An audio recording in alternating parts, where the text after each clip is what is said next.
In this video, we'll discuss what to do if you've received a link from a jurisdiction asking you to complete a survey about your use of opioid settlement funds.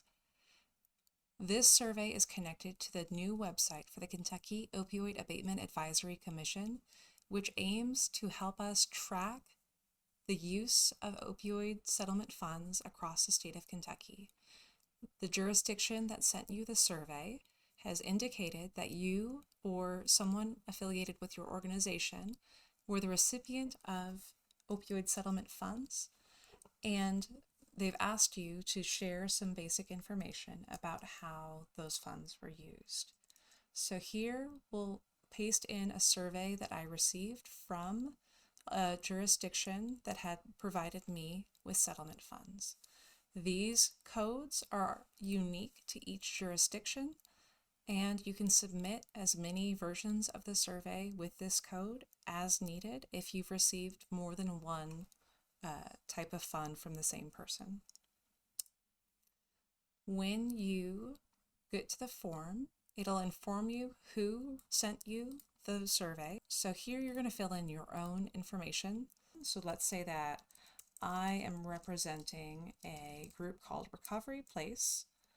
You'll indicate how to get a hold of the contact yourself or whoever else would be the best person to respond to questions at your organization,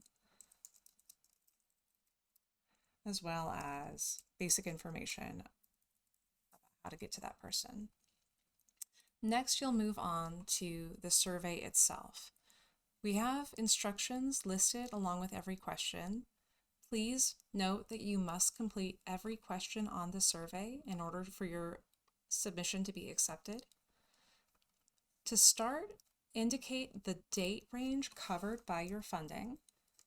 So in this case, I'm thinking back to funding that began with the start of the previous fiscal year and ended on the end of the previous fiscal year.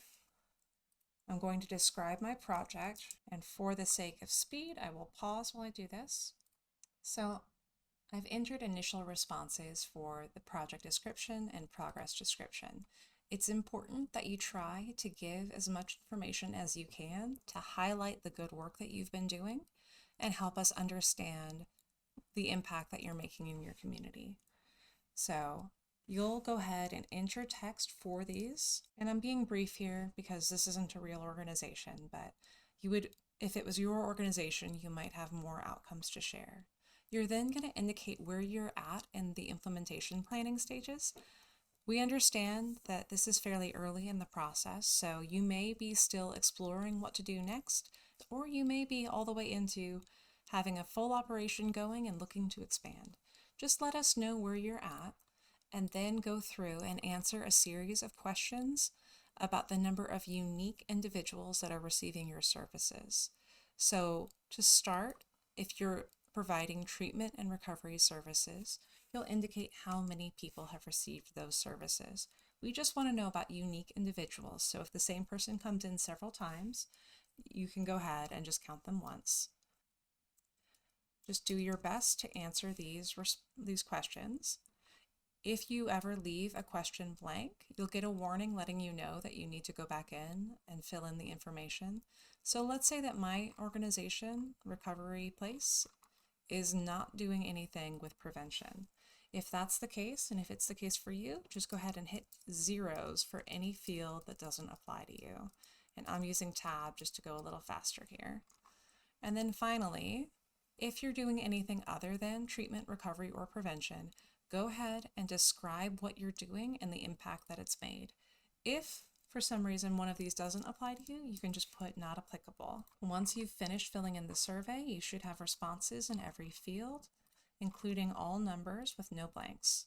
You can then hit submit, and you will see a message that your survey has been submitted. At this point, your work is done, and you can let your contact with the local jurisdiction that's provided settlement funds to you know that the form is complete, but they'll also get an email themselves informing them.